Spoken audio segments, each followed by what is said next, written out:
OK。先未夠。OK。喂，大家好，我係盧樂啦。呢次旅程就第二次去死姑娘啦，唔同季節啦，呢次喺雪山度第一次去踩雪啦，一個唔錯嘅經驗嘅。就最特別咧就係嚇親啲女士啦，Andrew 啦同阿 April 啦，俾隻馬拖行15米，嚇親佢哋真係唔好意思。唔緊要。太激啦真係，希望佢哋唔會一個陰影嘅。就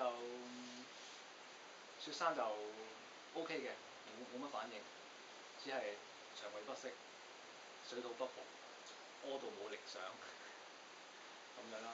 就搏冰嘅都係第一次啦。感覺上同呢個 sport climb 或者 walk climb 都技術差唔多，只係用嘅器材唔同，所以一搏上去咧就好快上頂，所以覺得就冇乜難度。可能下次可能要俾啲直少少嘅去試下，或者係俾啲冰硬少少嘅試下嗰個感覺先得，因為啲冰比較容易一搏落去係食實咗，就感覺唔到真正硬個冰嗰個硬度，嗰個手嘅感覺，可能要試下唔同嘅冰面咧，可能有唔同嘅感覺，可能要試多唔同嘅場地，可以感受下唔同嘅裝備個效果會好，就咁樣咯。好，我哋交俾下一位就係